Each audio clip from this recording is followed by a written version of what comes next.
नमस्कार, परभणी न्यूजमध्ये आपलं स्वागत करतो. मी दिलीप बनकर. पाहूया आजच्या ठळक घडामोडी.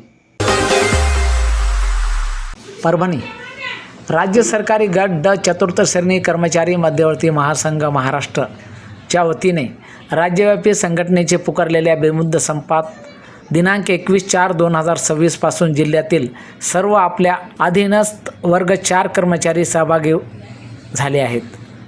राज्य सरकारी गट ड चतुर्थ श्रेणी कर्मचारी मध्यवर्ती महासंघ महाराष्ट्र राज्य यांनी शासनास दिलेले निवेदन दिनांक 7/4/2026 याप्रमाणे राज्य सरकारी निमसरकारी शिक्षक शिक्षकेतर कर्मचारी समन्वय समिती महाराष्ट्र राज्य यांनी पुकारलेल्या राज्यव्यापी संपात राज्य सरकारी गट ड चतुर्थ श्रेणी कर्मचारी मध्यवर्ती महाराष्ट्र राज्य संघटनेचे राज्यातील सर्व वर्ग 4 कर्मचारी पुकारलेल्या बेमुदत संपामध्ये सहभागी झाले असून जिल्हा रुग्णालय परभणी व जिल्ह्यातील सर्व ग्रामीण रुग्णालयामधील वर्ग 4 कर्मचारी प्रलंबित असलेल्या रास्त मागण्याकरता मंगळवारी दिनांक 21/4/2026 रोजीपासून बेमुदत संपावर जाणार आहेत.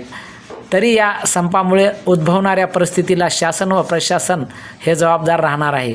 यासाठी जिल्हाध्यक्ष सिराज शेख, उपाध्यक्ष राजेश डुंबलवाड, सचिव दिलीप डहाळे, कार्याध्यक्ष सय्यद अफजल, कोषाध्यक्ष प्रशांत राठोड आदींच्या निवेदनावर स्वाक्षरी आहेत.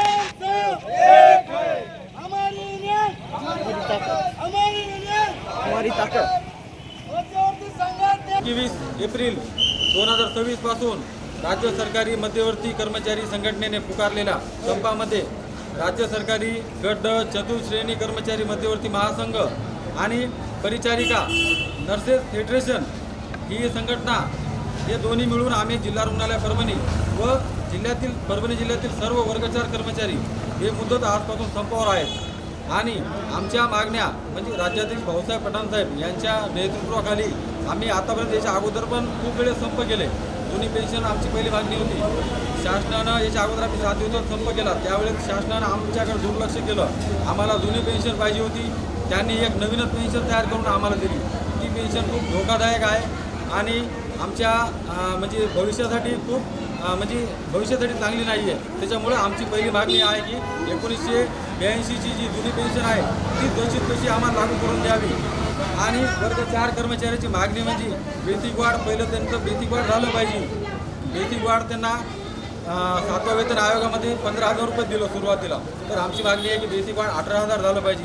त्यामुळे सर्व कर्मचाऱ्यांच्या वेतनामध्ये जे नवीन असो जुने असो 4,000 ते 5,000 रुपये वाढ होईल आणि त्यांना थोडं वेतन जे पुरल, जे महागाईच्या याच्यामध्ये पुरल तेवढं वेतन त्यांना होईल. तिसरी मागणी आमची अशी आहे की 1981चा जो शासन निर्णय होता तो आमच्यानंतर आमचं पाल्य लागलं पाहिजे. आम्ही जर अनफिट झालो तर पाल्य लागलं पाहिजे. तर तो पण एक शासनानं बंद केला.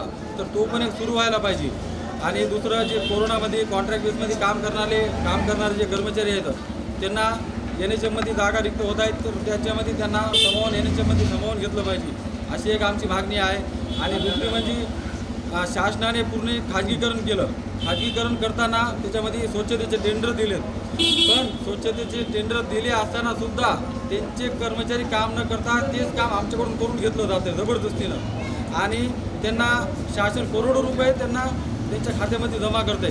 त्या ज्याला टेंडर दिलं, जशी स्मार्ट कंपनी आहे, तशा अशा बहुतेक कंपन्या आहेत, भरपूर कंपन्या आहेत, त्यांना शासनाने टेंडर दिलेलं आहे. तर तेच कर्मचारी काम आम्ही करतात आणि ते कर्मचारी स्वच्छतेचे काम पण करत नाही, आम्हालाच करावं लागते.